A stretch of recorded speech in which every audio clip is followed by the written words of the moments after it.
Let me take you into the life of Edgar, an artist tormented by his own creations. Imagine a dim, cluttered studio where the scent of turpentine lingers in the air and the walls are haunted by the ghosts of his failed masterpieces. Edgar's journey is one of desperation and obsession as he searches for a spark of inspiration to give life to his art. Little does he know that this quest will lead him to a canvas like no other, woven from the hair of witches. As Edgar descends into this dark and gothic world, he will unravel the very fabric of his reality and sanity. But before you delve into this madness, you must first learn how it was written. With the help of AI, you will learn to weave a narrative that dives deep in the psyche of human nature. How you get out, if you get out at all, well, that remains to be seen. Welcome, creators, to episode 2 of my journey into showing you how I created the Sanctified trailer. This part is the how I write the story, and we're not going to redo the Sanctified story. I'm going to create an entirely new story, but I want to start by saying this. Writing a story with AI is not easy. And so, although you can see here it says make up a story, if I click here, it said make up a story. Okay, so we're going to get a story here. Now, one of the things that's happening is that this is using my custom instruction. So maybe it turns out a little better, but for the most part, it's going to be fairly generic. Actually, it's not bad here. It's in the depths of the ocean's rimless. Okay. It's actually not doing that bad, but it is using my custom instructions, so I expect it to be a little bit better. But let's take a look at this. Because I don't believe you can write really great prose using just AI alone, I think it takes human interaction. It's why I ignore everyone saying write your ebook in 24 hours. And whenever you watch a video that says make thousands of dollars using AI, and all they do is just do an outline, copy something, and put it up and post it as a book, no one's going to read that. Same thing with the blogs. No one's going to read a blog post where you just let the AI run wild with the words. So we're going to start with the custom instructions on how I like to create stories. And I typically start with short stories because I know that AI is not very good with remembering where it's at. You have to do a lot of things to kind of keep that context, keep the consistency. So I just have it write a short story, 800 words or something like that. So flash fiction. I think it works really well with flash fiction, but with some interaction here. So let's take a look here. With the custom instruction, what's the background? Okay, I gave it this background. It's a tortured soul, palette of dark topics, the haunted wanderer, troubled thinker, student of evil, and the grotesque. Voice resonates with the wailing cries of the damned. So he's a pretty tortured person. It's kind of like what I would think Stephen King is like. If I were to think Stephen King was anything like the stuff he wrote, like this would be the type of person that wrote that type of stuff. But here's the thing that really, when it comes down to it, how would you like ChatGPT to respond? This is how we really get the story. First of all, in Midas Res is this concept of starting in the middle of the action. If you think about Twilight Zone, what Twilight Zone does is that we don't get a once upon a time type story. We don't get the character and seeing them develop. We get a character. This person is a fully formed character. As the story plays out, we figure out who they are, their motivations, and their all the things about him, the struggles, the strife, the triumphs, everything about that character we figure out throughout the story.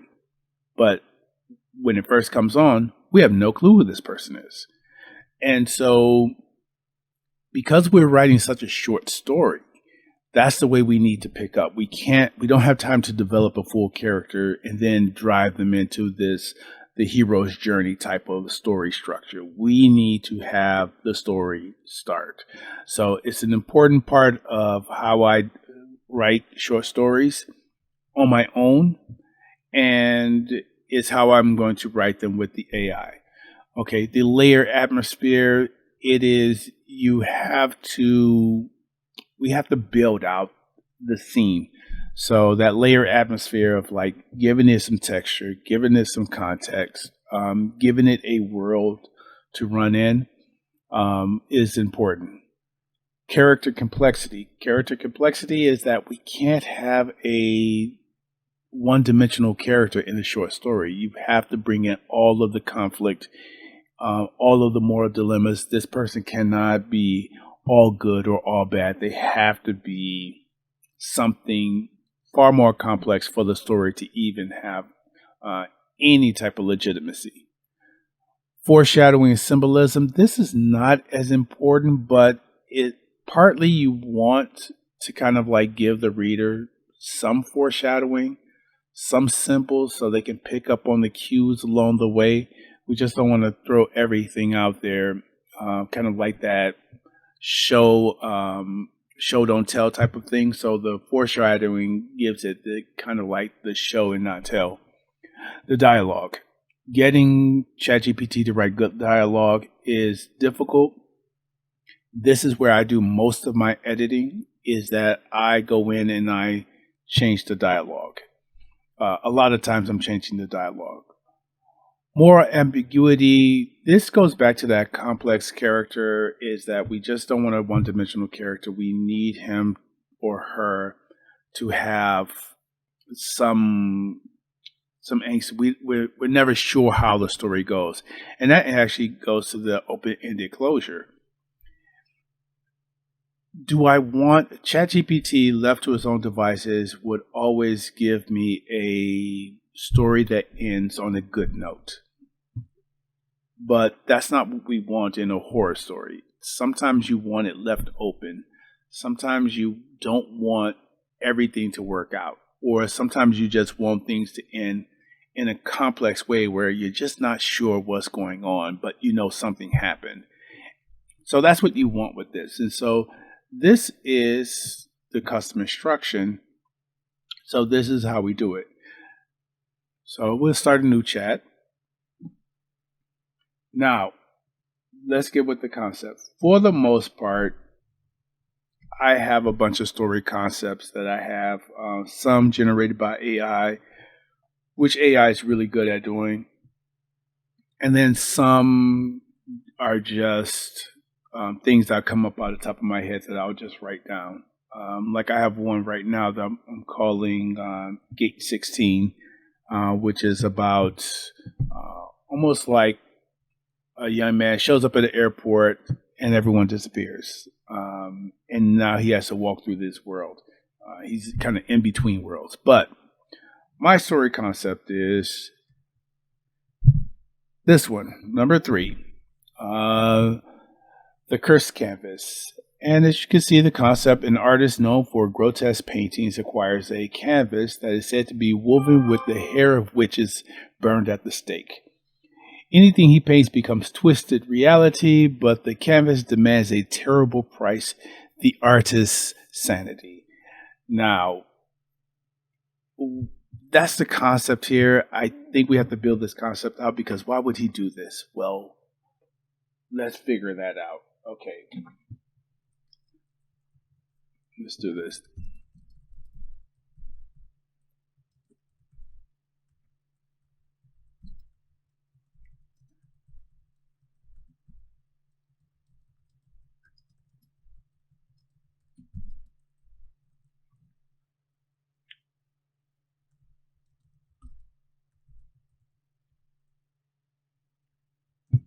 Okay, so we're going to kind of find the motivation here before we get started. Okay. All right. All right. So we're going to come up with 3 motivations.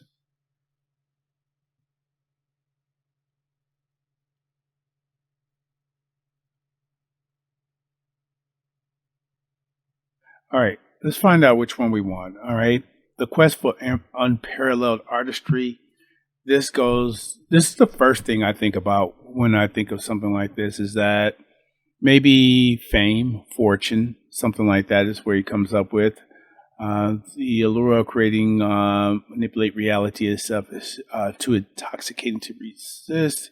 He envisions his painting not just aesthetic images, but as living, breathing entities that can influence the world in unimaginable ways. See, becoming godlike. This is one of those things where, obviously, this is a good one, where we see this in humans all the time, right? This is one of those things where this is part of just human nature. Uh, the unquenchable thirst for the dark truths. Now, here's a different one. Let's see. The artist always been a seeker of dark truths, delving into the abyss of human suffering and the occult. The cursed canvas is just a tool, the sentiment of being that known secret, long buried secret. No realities are horrifying. He imagines painting scenes of unsolved mysteries and cosmic horrors.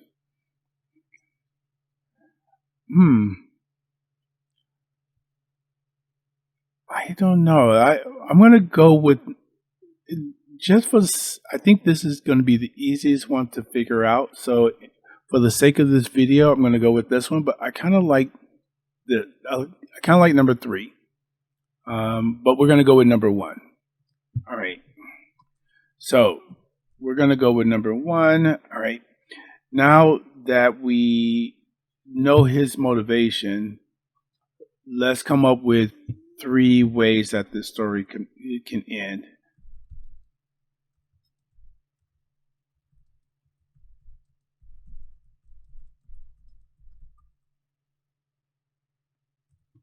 Okay.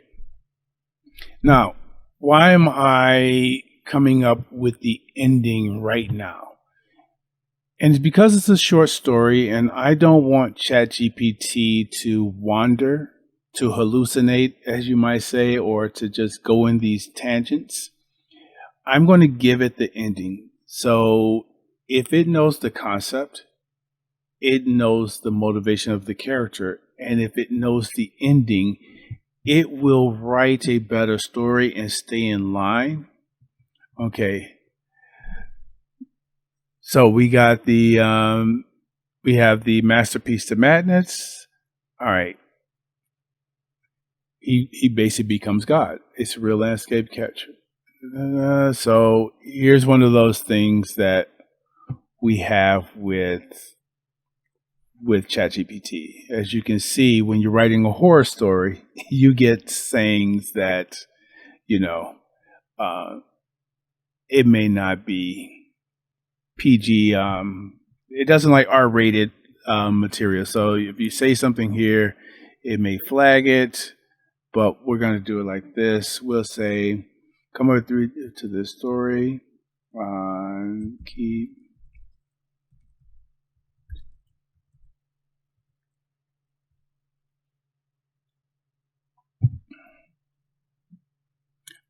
And I'm going to copy this.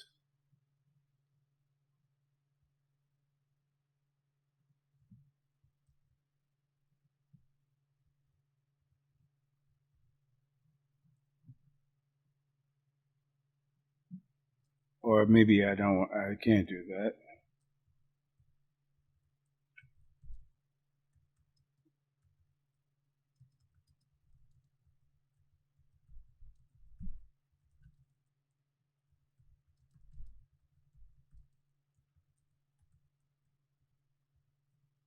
All right. So let's try this and see if we can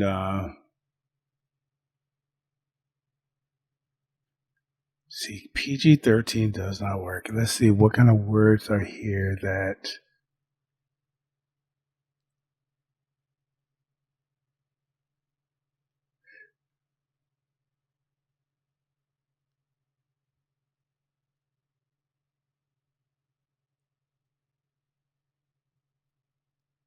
Okay, the masterpiece of madness, the resurrection.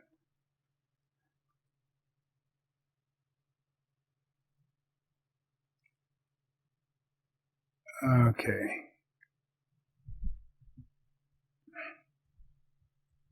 Okay, so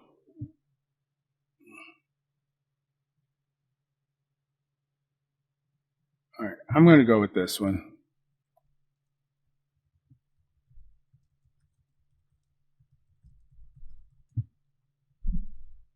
Okay.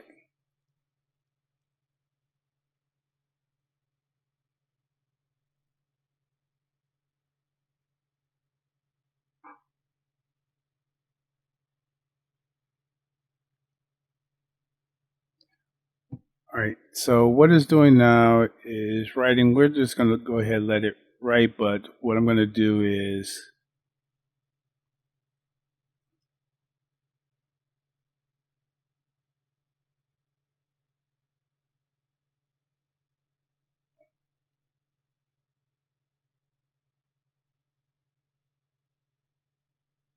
okay. So it's going through that with this, but let's do this.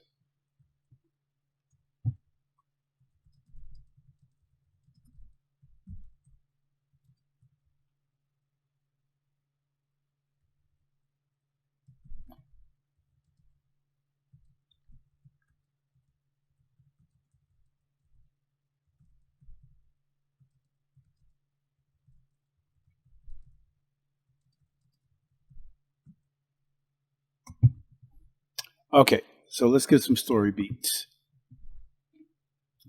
And the story beats is just kind of like how we're going to move through this story.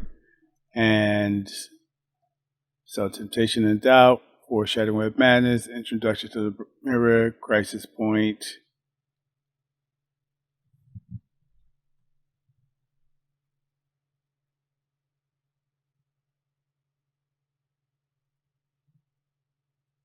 Okay. So there's some, see, this is why we do story beats, because there's some stuff here, the final brushstroke, and then we get this. Okay. And what I would do is the final brushstroke.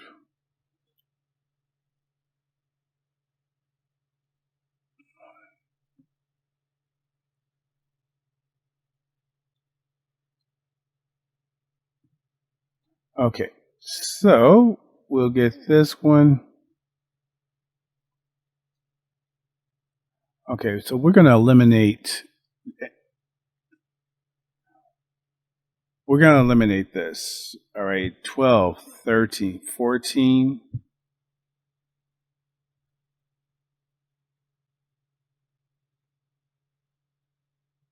Okay. Now. Well, I kind of like this. I kind of do like the public reaction.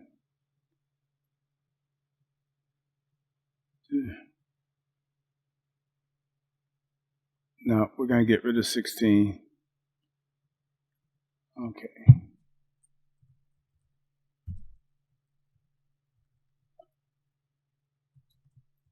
All right. So now that we have that, we've done a couple of things. But before we get started, let's ask one thing. Okay.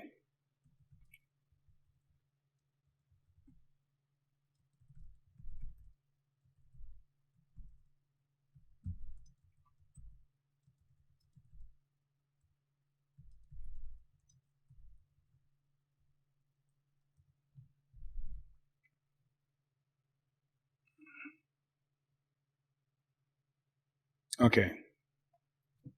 And this is our check just to make sure that it is that everything aligns. Okay. And so we want to get that. All right.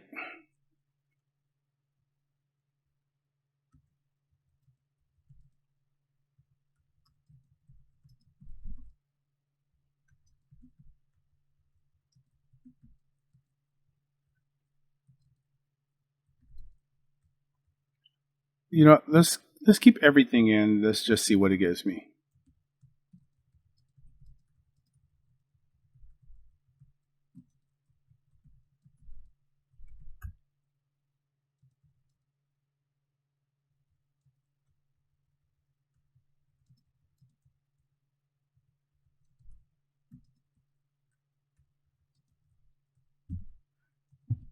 And I'm gonna typically when I say how many words to use, what happens is that I know that it always produces less words, and then we're going to bring in someone to kind of evaluate this story and get it edited down. So by the time it's done here, this story may end up somewhere around 500 to 600 words. But also because I think that Claude AI is a better writer than ChatGPT, I'm going to take this story over to Claude and then have that AI kind of do a run at this story.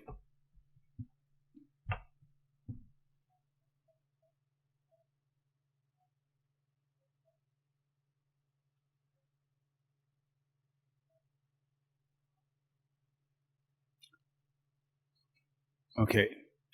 So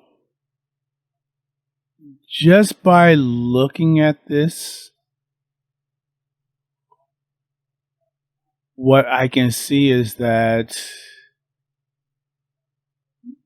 we're missing some dialogue. I think we're missing some dialogue to make this story compelling. All right. So what I'm going to do is take that over to Microsoft Word. We're going to paste. And you can see here I asked for 900 words. I got 625. And I kind of figured that would happen. But now let's do the evaluation. Okay. All right. So now I'm doing this because we are looking at everything, and so it's 95% aligned, but we have some room to build out. Okay, because I'm at a quick glance, I can tell that the story is missing some depth, but we're going to check that. We have the final score for 95% that he followed the story beats. We're going to do one other thing. We're going to bring my professor in, and we're going to have the professor. So you can see he comes in. He's a master at giving feedback on short stories, horror stories that are less than 1,000 words. So here it is, and we're going to get our score here. We got a 25, got a 19 out of 20, 14 out of 15, 15 out of 15, 15, 10.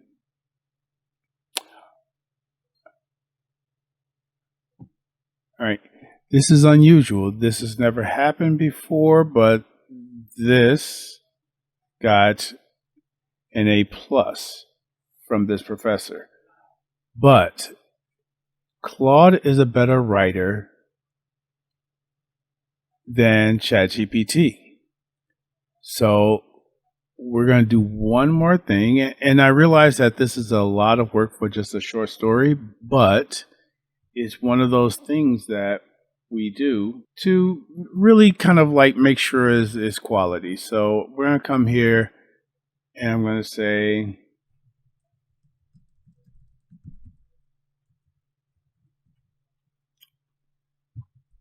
and we're going to go to my professor here.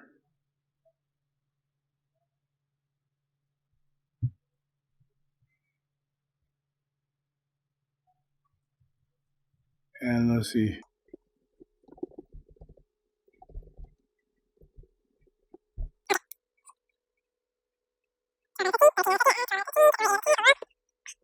And again, we get a B plus from Claude. Now, because Claude is a better writer, I'm going to ask, okay, let's see, what if the figure could be more distinctive?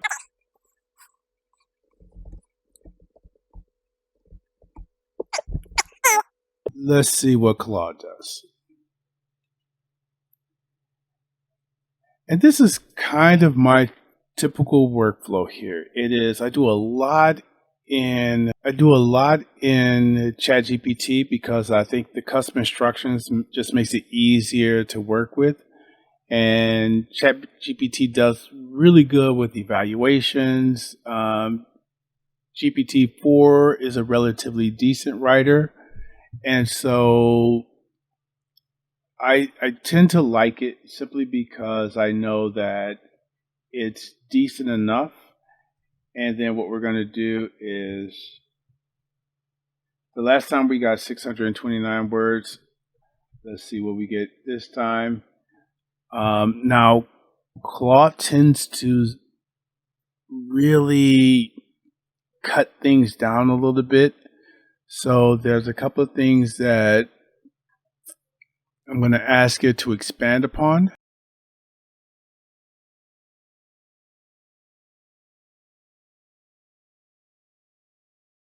This right here, what I'm going to do is ask,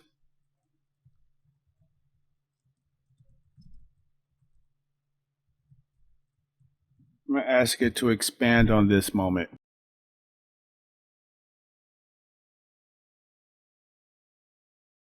All right. So it's got that moment. Let's see if there's anything else here. Starting a program.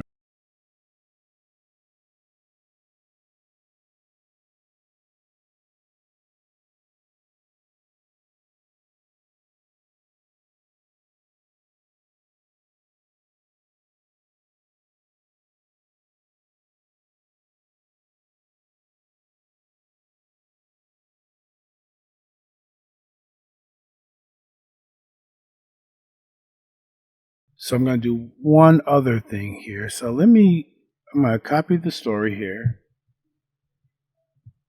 which I've already done. And then I'm going to take this expanded part here.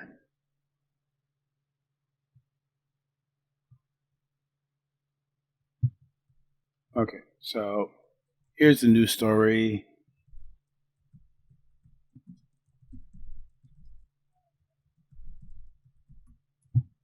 We're going to ask the professor to grade the updated story again. And this concept here is what we talk about.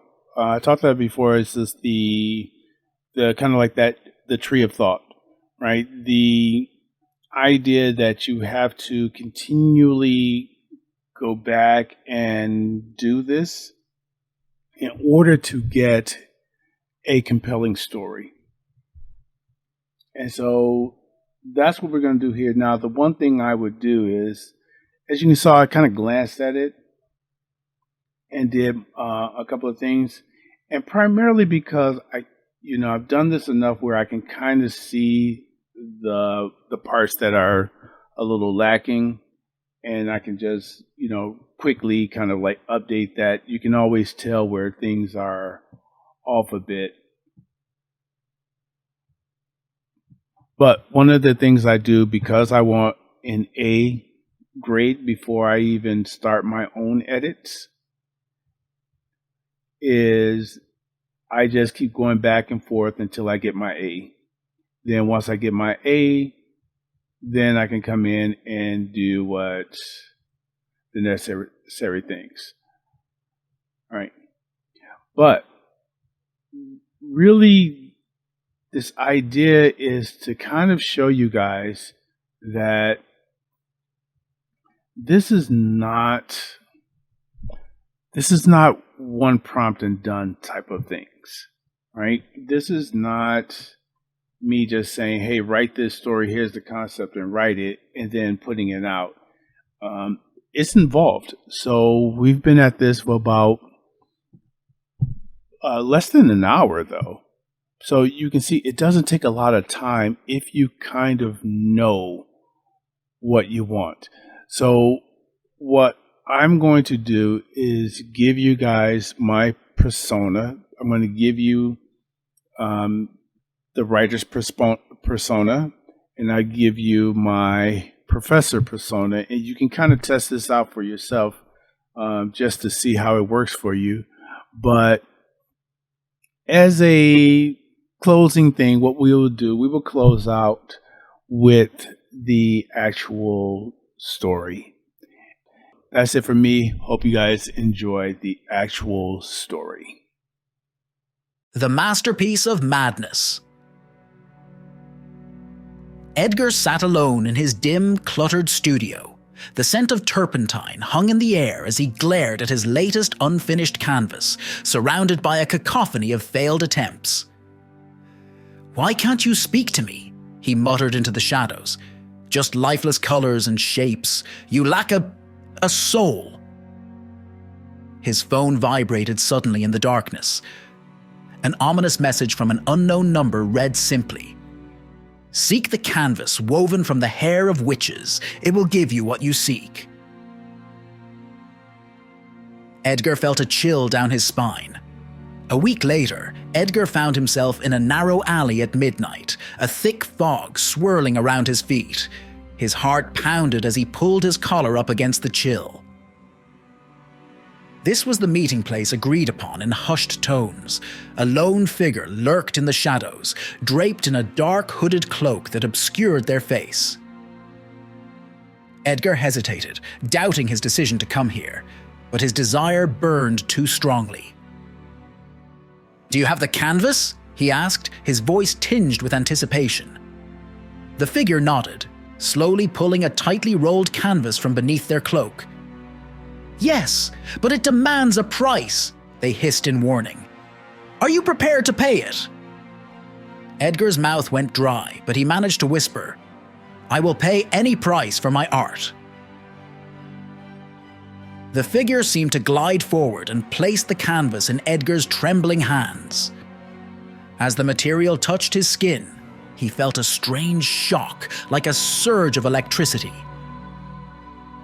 "A price you'll soon discover," the figure rasped, their voice trailing off ominously as they disappeared back into the swirling fog, leaving Edgar alone in the darkness, his fingers gripped tightly around his tainted prize. Back in his studio, Edgar carefully unrolled the coarse, heavy canvas. It almost seemed to vibrate in his hands. This was no ordinary canvas. He lifted his brush with trembling fingers. What should he create first? He painted a simple red apple and stepped back. As the last brushstroke fell, a real apple materialized on the table beside him. Edgar's eyes went wide with wonder and fear. This cannot be. And yet here it is. You truly possess a dark power, he whispered to the canvas. Days passed in obsession as Edgar created object after object, scene after scene, each mystically coming to life before his eyes. A tree sprouted up outside his door. A child cried out on his street for a family that did not exist. The fabric of reality itself seemed to bend to the canvas. And yet, deep down, Edgar sensed a price would need to be paid. His dreams became plagued by premonitions of falling into shadow, of losing himself. But the temptation was too strong. Just one more creation, he told himself. Staring into the cracked mirror he had conjured, Edgar recoiled at his own gaunt, hollowed reflection. "What have you done to me?" he muttered through dry, bleeding lips. The canvas seemed to pulse and writhe, emanating a sinister whisper. "You must finish me. Complete your masterpiece." Edgar clutched his head, trying to resist the uncanny pull. "No, I cannot. The price is too high." "Look at yourself. The price is already paid," the canvas taunted. "You belong to me now." Clenching his fists, Edgar screamed, "I will not be your slave." But over days that bled into weeks, he descended further into darkness. He painted relentlessly, consumed by visions of terror and pain, barely eating or sleeping. His eyes grew wild, his nails cracking as he clawed at the canvas. "Let me go, please!" He begged the creature he had created, his tears staining the painted figures writhing in agony. But Edgar no longer recognized the deranged stranger reflected back at him in the glass. "At last, it is finished," the canvas exclaimed, pulsating with a malignant energy. Trembling, Edgar stepped back, the brush falling from his malformed hand. He had created a nightmare, and now lived within one. "What have I done?" he whispered as his humanity ebbed away. But it was too late. The painting's horror poured into reality as the last shreds of Edgar's sanity scattered like ashes. "My magnum opus," Edgar declared as he added the disturbing final details. This would be his tainted legacy. Stepping back, he trembled as the painting came to life, bleeding its horror into reality itself. "I've done it. But at what cost?" Edgar gasped as his sanity shattered, leaving him trapped in his own private reality. The haunting image would draw crowds, though all who viewed it were irrevocably changed. As for Edgar, he would remain forever lost in the maze of his own madness, haunted by the terrible price he paid.